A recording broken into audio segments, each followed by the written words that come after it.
முதன்முறையாக வாகனத்தை ஓட்டிய முதலமைச்சர். எல்லாமே முதல் முறையாக தான்.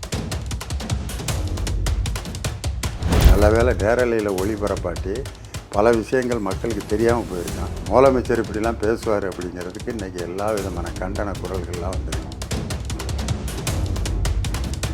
அப்போ தான் காலையில் தான் சபாநாயகர் ஐயா சொன்னாங்க, மாண்புமிகு உறுப்பினர்கள் யாருமே சட்டமன்றத்துக்குள் எந்த விதமான முக பாவனைகளையும் எந்த விதமான செய்கைகளையும் செய்து காட்டாதீர்கள் அப்படின்னு சொல்லி முடிக்கிறதுக்குள்ளே அன்னைக்கு முதலமைச்சரை ஒரு ஆக்ஷனை பண்ணாங்க. அமோனியா வாயு கசிவுனால் பாதிக்கப்பட்ட அந்த குடும்பத்தில் இருக்கவங்களை போய் சந்தித்து அவங்களுக்கு ஆறுதல் சொல்லியிருக்கேன். பஸ்ஸில் செல்ஃபி எடுத்துக்கிட்டு நேரம் ஒரு மக்களுடைய முதல்வர் பஸ்ஸில் போகிறதன், கார் ஓட்டி காட்டுறதன், தலைமைச் செயலகத்தில் உட்காந்து சோறு சாப்பிட்றதன், கோட்டை கழட்டுறதன், கோட்டை மாற்றுறதன், இதை மட்டுமே எடுத்து இதை வந்து ஒரு பெரிய விஷயம். ஆனால் அவரும் ஒரு சாதாரண மனுஷன் தானே. தன்னுடைய தந்தை இப்படி அவமானப்படுத்தப்படுறதை பார்த்துட்டு ஒரு மகனாக அந்த இடத்துல வந்து அவர் அந்த கருத்தை வெளிப்படுத்தியிருப்பாருன்னு நினைக்கிறேன். ஆனால் இதுவரைக்கும் அவர் அந்த சட்டமன்றத்தில் வைத்த குற்றச்சாட்டுகளுக்கும் கேள்விகளுக்கும் முதலமைச்சர் இதுவரைக்கும்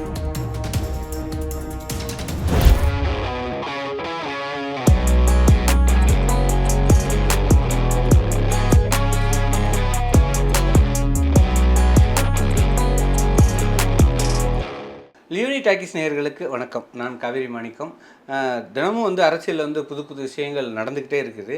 அதுக்கு எல்லாருமே ஏதாவது ஒரு கருத்து சொல்லிட்டு இருக்காங்க. ஆனால் லியோனி சார் இந்த விஷயத்துக்கு என்னடா கருத்து சொல்ல போகிறாருன்னு ஒரு பெரும் கூட்டமே காத்துக்கிட்டு இருக்கு. அதுக்கான சாட்சி தான் லியோனி டாக்கிஸோட நேயர்கள் வியூஸ் எண்ணிக்கை வந்து அதிகமாக போயிட்டே இருக்குது. ஸோ இன்றைக்கி ஒரு சூடான விஷயத்தோட லியோனி சார்கிட்ட பேசுவோம். வணக்கம் சார். வணக்கம் சார். இப்போ பார்த்தீங்கன்னா மாண்புமிகு முதல்வர் விஜய் சார் வந்து ஒரு பேருந்து திட்டத்தை வந்து புதுசாக அறிமுகப்படுத்தி தொடங்கி வச்சுருக்காங்க. அதை பார்த்தீங்களா? அதை பற்றி உங்களோட கருத்து? 300 பேருந்துகளை வந்து அவரே அதில் பயணம் பண்ணி தொடங்கி வச்சார். இந்த பேருந்துகள் வந்து நிறைய தொடங்கி வச்சது எல்லா முதலமைச்சர் காலத்திலையும் நடந்திருக்கு. மாண்புமிகு முன்னாள் முதலமைச்சர் மு.க. ஸ்டாலின் வந்து பல பேருந்துகளை வந்து பல தடவை தொடங்கி வச்சுருக்காரு. ஆனால் அவர் தொடங்கி வச்சுட்டு கொஞ்சம் நேரம் பேருந்தில் ஏறி உட்காருவார், அந்த டிரைவர் இயக்குவார், கொஞ்சம் நேரத்தில் போய் இறங்கி போயிடுவார். அவ்வளோதான், இதான் நடக்கும். எடப்பாடி பழனிசாமி ஐயாவும் பேருந்து தொடங்கி வச்சார் ஒரு தடவை, அவரும் அதே மாதிரி பேருந்தில் ஏறுவார், கொஞ்சம் தூரம் தான் நடக்கும். ஆனால் நம்ம இன்றைக்கி இருக்க முதலமைச்சர் உண்மையிலே எல்லோரும் என்ன, எதுக்கு இவ்வளோ தூரம் முதலமைச்சர் ட்ராவல் பண்ணணும்? கிட்டத்தட்ட ஒரு 3/4 மணி நேரம் இருக்கும். அது ட்ராவல் பண்ணுற நேரத்தில் பார்த்தீங்கன்னா இப்போ ஃபோன் எடுத்து அவரே செல்ஃபி எடுத்துக்கிறாரு, எல்லோரும் இது பண்ணிட்டு அது தொடர்ந்து ஒரு டிவியில் ஒரு 1/2 மணி நேரம் அந்த காட்சி ஓடிக்கிட்டே இருந்துச்சு. வழியில் எல்லோரும் டாட்டா காமிக்கிறது, ரொம்ப முக்கியமாக சரியான சில்லறை கொடுத்து டிக்கெட் எடுத்து அப்படின்ட்டு இதெல்லாம் வந்து ஒரு பெரிய விஷயமாக இன்றைக்கி அந்த ப்ரொஜெக்ஷனுங்கிறது தான் நடந்துகிட்ருக்கு. அதைத்தான் நாங்கள் திருப்பி சொல்லிக்கிட்டு இருக்கோம். ரீல் ஆட்சி வேணாம், பேருந்தை தொடங்கி வச்சுட்டு டக்குன்னு தலைமைச் செயலகத்தில் போய் வேறு ஏதாவது வேலையை வந்து முதலமைச்சர் பார்த்துருக்கலாம். ஆனால் செல்ஃபி எடுக்கிறாரு, அப்படி பார்க்குறாரு ஒன்று எல்லாத்துக்கும் அப்படின்ட்டு. ஆனால் இவ்வளவு தூரம் பயணித்தா தானே மக்கள் உண்மையாகவே என்ன கஷ்டப்படுறாங்க அப்படிங்கிறது தெரியும். இது என்ன மக்கள் கஷ்டப்படுறாங்கன்றது இவர் பயணம் போய் தான் எல்லாத்துக்கும் தெரிவிக்கணும். அதை மெட்ரோ ரயிலில் முன்னாள் முதலமைச்சர் நம்ம ஸ்டாலின் ஐயா பயணம் பண்ணார். அப்போ வந்து இது அவர் தலைமைச் செயலகத்திலேருந்து தாம்பரம் வரைக்கும் வர்றதை ஃபுல்லாக ரீல் போட்டு இடையில வந்து செல்ஃபி எடுத்து எல்லாத்துக்கும் டாட்டா காமிச்சிட்டா இருந்தார். கொஞ்சம் தூரம் வந்தார், மக்களை சந்தித்தார், என்ன பிரச்சனைன்னு கேட்டார், ஒரு இளைஞனையெல்லாம் பார்த்தாரு, விஷ் பண்ணாங்க, அவ்வளோதான், ஒரு 15 நிமிஷம். அதே மாதிரி எத்தனையோ வாகனங்கள், இது காவல்துறைக்கான வாகனங்களை அவர் தொடங்கி வச்சுருக்காரு. அப்போ வந்து கொடி அசைச்சிட்டு அந்த வாகனத்தை வந்து ஒரு காவல்துறை டிரைவர் தான் ஓட்டிகிட்டு போவார். இதுதான் நடக்கும். ஆனால் நம்ம முதலமைச்சர் அதை ஓட்டி காமிச்சு முதன்முறையாக வாகனத்தை ஓட்டிய முதலமைச்சர்.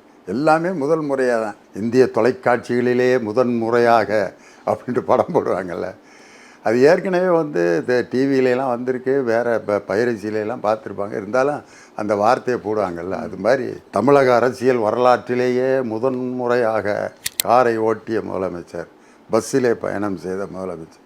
பஸ்ஸில் வந்து பெருந்தலைவர் காமராஜர் காலத்திலேருந்து எல்லா முதலமைச்சரும் பஸ்ஸில் மக்களோட பயணம் பண்ணியிருக்காங்க. இதை வந்து ஒரு பெரிய விஷயமாக அதை வந்து காட்டி இதில் வந்து மக்களை வந்து அப்படி ஒரு மயக்கத்தில் ஆழ்த்துற மாதிரி தான் தெரியுது எனக்கு. அவர் வந்து முதலமைச்சர் ஒரு பஸ்ஸில் சாதாரண மனிதனை போல் பயணம் செய்தாருங்கிறது ஒரு எல்லோரும் ஏற்றுக்கிற விஷயமா இருந்தாலும், இதுக்காக இவ்வளோ நேரம் செலவழிக்கணுமா? இதை வந்து பெரிய அளவில் ஒரு மீடியாக்களில் இதை வந்து பெருசுப்படுத்தணுமா அப்படிங்கிறதான். அதே மாதிரி சட்டமன்றத்தில் அவர் நடந்துக்கிட்டதையும் வந்து எவ்வளோ நேரம் அவர் வந்து அவருடைய பேச்சு, அதை வந்து ஒவ்வொரு ஃப்ரேமையும் எடுத்து எடுத்து போட்டது, பிறந்த நாளுக்கு வந்து அவர்கள் வாழ்த்து சொன்னது. ஆனால் முதன்முறையாக வந்து சட்டமன்ற கூட்டத்தொடர் வந்து நேரலையில் ஒளிபரப்பாகுது, எல்லாருமே அதை வரவேற்றிருக்காங்க. முதல் நாள் வந்து அதை கட் பண்ணிட்டாங்க. அதுக்கப்புறம் நேரலையில் ஒளிபரப்பு ரொம்ப மகிழ்ச்சி தான். நல்ல வேளை நேரலையில் ஒளிபரப்பாட்டி பல விஷயங்கள் மக்களுக்கு தெரியாமல் போயிருக்கான். முதலமைச்சர் இப்படிலாம் பேசுவார் அப்படிங்கிறதுக்கு இன்றைக்கி எல்லா விதமான கண்டன குரல்கள்லாம் வந்திருக்கு. ஆனால் அன்றைக்கி பாருங்கள், ஒரு அனுபவமிக்க அரசியல் தலைவர்கள் பேசும்போது சட்டமன்றம் எவ்வளோ மகிழ்ச்சியாக இருந்துச்சு. பிரேமலதா விஜயகாந்த் வந்து தண்ணி டம்ளருக்கு பதிலாக பாட்டில் வச்சிங்கன்னா நல்லாயிருக்கும், இது பேசாமல் அப்படியே கடந்து போயிருக்கான், இதை நாங்கள் பரிசீலிக்கிறோம்ன்றப்பார் சபாநாயகர். ஆனால் அதை உடனே ஏற்கனவே முதலமைச்சராக இருந்த ஓ பன்னீர்செல்வம் அந்த சட்டமன்றத்தை இப்படி சீரியஸாக இருக்கக்கூடாது, கொஞ்சம் மகிழ்ச்சியாக இருக்கணும், பாட்டிலை எரிந்து விடுவார்கள் என்பதற்காக அதை தவிர்க்கலாம் அப்படிங்க. தங்கம் தென்னரசு எந்திரிச்சு ஐயா அவர்கள் சொந்த அனுபவத்தை பற்றி மாண்புமிகு உறுப்பினர் அவர்கள் பேசியிருப்பார் என்று கருதுகிறேன். அவையே மகிழ்ச்சியாக இருந்தது. ஆனால் அந்த மகிழ்ச்சி அடுத்த நாளே வந்து அப்படியே பறி போயிடுச்சு.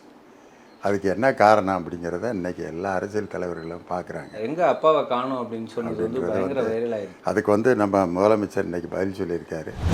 என்னை வந்து நீங்கள் அங்கே தேட வேணாம், மக்களுடைய மனசில் நான் இருக்கேன், அங்கே தேடி பாருங்கள்.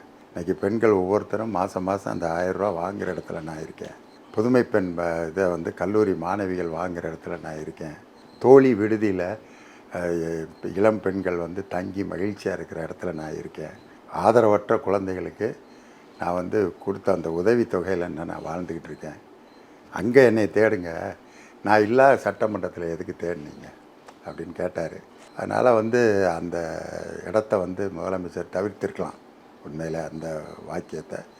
அதே மாதிரி கடைசியாக பண்ண அந்த ஆக்ஷனாக அப்போ தான் காலையில் தான் சபாநாயகர் ஐயா சொன்னாங்க, மாண்புமிகு உறுப்பினர்கள் யாருமே சட்டமன்றத்திற்குள் எந்த விதமான முக பாவனைகளையும் எந்த விதமான செய்கைகளையும் செய்து காட்டாதீர்கள், அதை தனியாக படம் பிடித்து சமூக வலைதளங்களில் பதிவிடுகிறார்கள் அப்படின்னு சொல்லி முடிக்கிறதுக்குள்ளே அன்னைக்கு முடிக்கிற நேரத்தில் முதலமைச்சரை ஒரு ஆக்ஷனை பண்ணது சபாநாயகர் சொன்னதுக்கும் அதுக்கும் சம்மந்தம் இல்லாமல் இருந்தது. அன்னைக்கு காலையில் வந்து சபாநாயகர் சொன்ன அழகான திருக்குறள், இனிய உளவாக இன்னாத கூறல் கனியிருப்ப காய் கவர்ந்தற்றுன்னு இனிமையான சொற்கள் இருக்கும்போது ஏன் வந்து இப்படி மற்றவர்களை புண்படுத்துகிற சொற்களை பேசணும் அப்படின்னு சொல்லி, அதனால் இன்றைக்கி அந்த பேருந்து தொடங்கி வச்சதை இவ்வளோ தூரம் வந்து ஒரு பெரிய விஷயமாக காட்டணும்னு அவசியம் இல்லைங்கிறது. இப்போ மக்களோட மக்களாக பயணிக்கிறாரு, அவரே வந்து ஜீப்பெல்லாம் ஓட்டுறாரு, இது வந்து மக்கள் முதல்வர் அப்படின்னு கொண்டாடுறாங்க. ஸோ இதெல்லாம் ஒரு நானும் ஒரு சாதாரண உங்களை போல சாதாரண மனுஷன் தான் அப்படிங்கிறது எடுத்து காமிக்கிறது மாதிரி இல்லையா? அது அப்படி செய்யணும்னாக்கா தஞ்சாவூரில் போய் விவசாயிகளோட காலையிலேருந்து களை வெட்டினாருனாக்க உண்மையிலே அருமையான முதலமைச்சர். ஜூன் 12 அன்னைக்கு காவேரி தண்ணி திறக்காதனால அவங்க எவ்வளோ வறட்சியில் இருக்காங்கன்ட்டு அந்த வறண்ட நிலத்தில் இருக்க விவசாயிகளோடு போய் கொஞ்ச நேரம் உட்காந்துருந்தாருன்னா உண்மையிலே மக்களுடைய முதலமைச்சர். அதே மாதிரி பாலியல் வன்கொடுமைக்கு ஆளாக்கப்பட்ட அந்த பேரண்ட்ஸினுடைய கண்ணீரோடு போய் இவர் போய் உட்காந்து இந்த பஸ்ஸில் போன நேரத்துக்கு அந்த 2 பெற்றோர்களுடைய வீட்டில் போய் அந்த அமோனியா வாயு கசிவுனால் பாதிக்கப்பட்ட அந்த குடும்பத்தில் இருக்கவங்கள போய் சந்தித்து அவங்களுக்கு ஆறுதல் சொல்லியிருக்கலாம். இந்த பஸ்ஸில் செல்ஃபி எடுத்துக்கிட்டு இருக்கிற நேரத்தில் இதைத்தான் நாங்கள் சொல்கிறோம். பஸ்ஸில் போகிறது மட்டும் இல்லை, இதுவும் அம்மோனியா கசிவுனால இருந்ததுனால அன்றைக்கி இது தலைமைச் செயலகத்தில் வந்து கேக் வெட்டி தன்னோட பிறந்தநாளை கூட கொண்டாமல் தவிர்த்தார் முதல்வர். உண்மையில் அதெல்லாம் உண்மையில் சந்தோஷம்தான். ஆனால் அவங்கள போய் இந்த பஸ்ஸில் 3/4 மணி நேரம் போனதுக்கு பஸ்ஸை தொடங்கி வச்சுட்டு அங்கே போயிருந்தாருன்னா உண்மையிலே மக்களுடைய கஷ்டத்தில் அவர் பங்கேற்றிருக்கிறாருன்னு அர்த்தம். அதே மாதிரி எத்தனையோ மக்கள் வந்து மின்சாரத்தில் பாதிக்கப்பட்டு கரண்ட்டு கட்டில் எத்தனையோ அவருடைய பெரம்பூர் தொகுதியிலேயே போராட்டம் நடத்திக்கிட்டு இருக்காங்க. அவங்களில் ஒருத்தரை போய் சந்தித்து பயப்படாதீங்க, உங்கள் தொகுதியில் நான் வந்து விட்டுருவேனா அப்படின்னு போய் சந்தித்து அந்த இடத்துல டைம் ஸ்பெண்ட் பண்ணியிருந்தாருன்னா இவர் மக்களுடைய முதல்வர்னு. பஸ்ஸில் போகிறதான், கார் ஓட்டி காட்டுறதான், தலைமைச் செயலகத்தில் உட்காந்து சோறு சாப்பிட்றதான், கோட்டை கழட்டுறதும் கோட்டை மாற்றுறதான், இதை மட்டுமே எடுத்து இதை வந்து ஒரு பெரிய விஷயங்களை அவங்க காட்டிகிட்டு இருக்கிறது வந்து அதைத்தான் ரியல் ஆட்சின்னு சொல்கிறோம். சட்டமன்ற எதிர்க்கட்சி தலைவராக உதயநிதி ஸ்டாலினோட செயல்பாடு எப்படி இருக்குது? மிக சிறப்பாக இருக்குது, அவருடைய நாகரிகமாக இருக்குது. உதாரணத்துக்கு அவர் அப்பாவை காணான்னு தேடின வெளிநடப்பு பண்ணி அதுக்குரிய பதிலை வந்து வெளியில் தான் சொன்னார். செங்கல்பட்டு கோர்ட்டில் வந்து ஒரு அம்மா கணவனை தேடிட்டு இருக்காங்க. ஆனால் அது சொல்லியிருக்கலாம், குடும்பத்தை பற்றி இழுக்கிற சொல்லியிருக்க வேண்டிய அவசியம் இல்லைன்னு தான் நான் கருதுகிறேன். அவர் எதிர்க்கட்சி தலைவருடைய அந்த அனுபவத்துக்கும் அவருடைய கண்ணியத்துக்கும். ஆனால் அவரும் ஒரு சாதாரண மனுஷன் தானே. தன்னுடைய தந்தை இப்படி அவமானப்படுத்தப்படுறதை பார்த்துட்டு ஒரு மகனாக அந்த இடத்துல வந்து அவர் அந்த கருத்தை வெளிப்படுத்தியிருப்பாருன்னு நினைக்கிறேன். ஆனால் அதை கூட அவர் தவிர்த்திருக்கலாம். ஆனால் இதுவரைக்கும் அவர் அந்த சட்டமன்றத்தில் வைத்த குற்றச்சாட்டுகளுக்கும் கேள்விகளுக்கும் முதலமைச்சர் இதுவரைக்குமே பதில் சொல்லலை. இதுவரைக்கும் அவருடைய பேச்சை பற்றி அரசியல் பார்வையாளர்களோ பொதுமக்களோ அல்லது அரசியல் நடுநிலையாளர்களோ இதுவரைக்கும் அவர் சட்டமன்றத்தில் பேசியதை தவறு அப்படின்னு இதுவரைக்கும் சொல்லவே இல்லை. அவர் கேட்ட கேள்விகள்லாம் நியாயமான பொருத்தமான கேள்விகள். அவருடைய செயல்பாடு மிக சிறப்பாக இருக்குது.